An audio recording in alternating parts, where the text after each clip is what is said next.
কড়াইতে তেল গরম করতে দিয়ে দিয়েছি। এই পাশে সিদ্ধ করা জলপাইটা চটকে ম্যাশ করে নিয়েছি। তেলের ভিতর দিয়ে দিলাম আস্ত শুকনো মরিচ।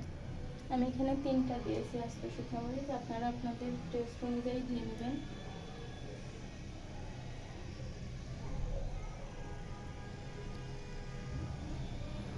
আস্ত তেজপাতা দিয়ে নিচ্ছি, দিয়ে দিচ্ছি আস্ত এলাচ একটা, দিয়ে দিচ্ছি কয়টা আস্ত রসুন,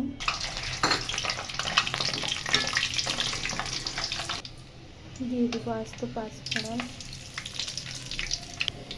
এরপর দিয়ে দিব আমি একটা মশলার পেস্ট করে রেখেছি, এইখানে কালো সরিষা, সাদা সরিষা,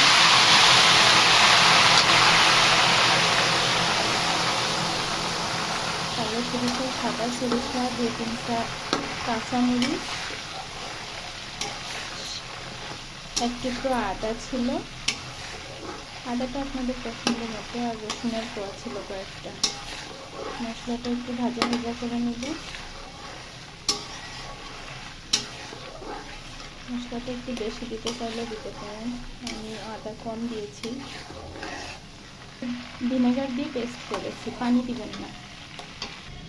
মশলাটা সুন্দর করে কষিয়ে নিব। মশলাটা একটু ভাজা ভাজা হলে ম্যাশ করা জলপাইটা দিয়ে দেবো।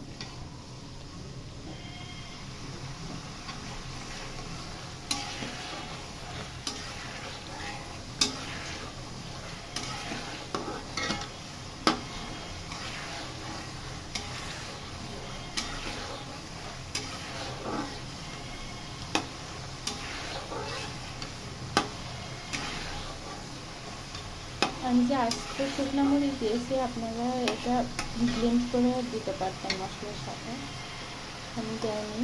আমি চিলি ফ্লেক্স দিব 5 ফোড়নের সাথে, এর জন্য।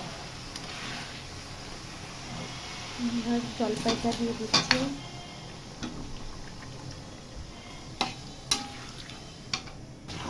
জলপাইটা সম্পূর্ণ দিয়ে নাড়াচাড়া করে নেব।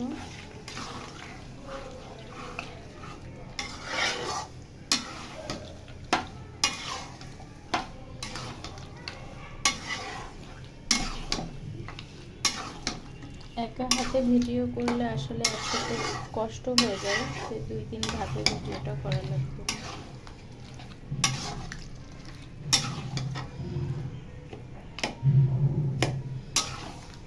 আমি একটু আস্তে আস্তে রেখেছি কয়েকটা, সম্পূর্ণ ভাঙা ভাঙা করি নেই, আস্তে কয়েক পিস খেতেও ভালো লাগবে তাই। কারণ এভাবেও কিন্তু আচার রেখে দেওয়া যায়, রোদে দিয়ে দিয়ে।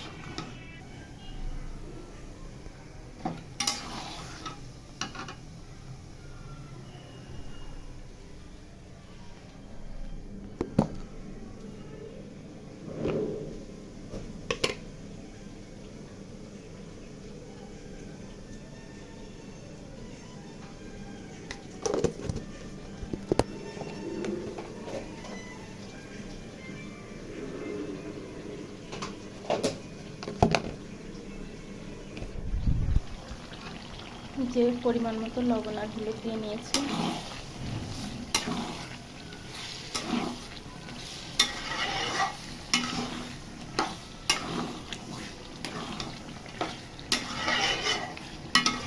একটু পরে চিনিটা দিয়ে দেব।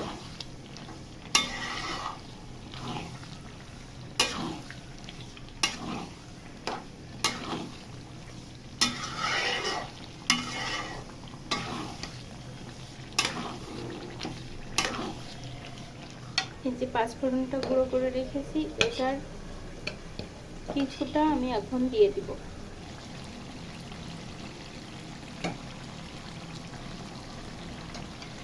কিছুটা দিব আচার নামানোর আগে।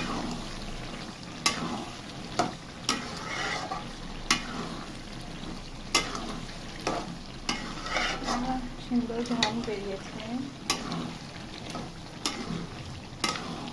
কার কার জিভে যে পানি চলে আসছে বলুন তো। আমি জানি শোভন দেখলে অবশ্যই খাইতে চাইবে। জীবনের কথা আমার মাথায় আছে।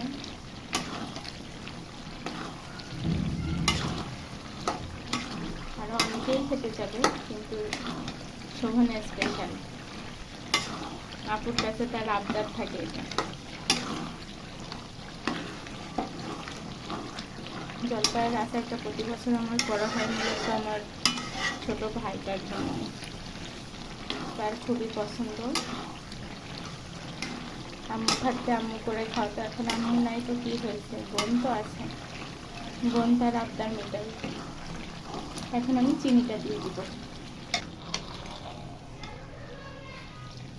যেহেতু আমার 2 কেজি জলপাই, তো আমি এখানে 1 কেজি চিনি দিয়েছি। তারপর টেস্ট করে দেখে যদি আরও দেওয়া লাগে তখন দিব।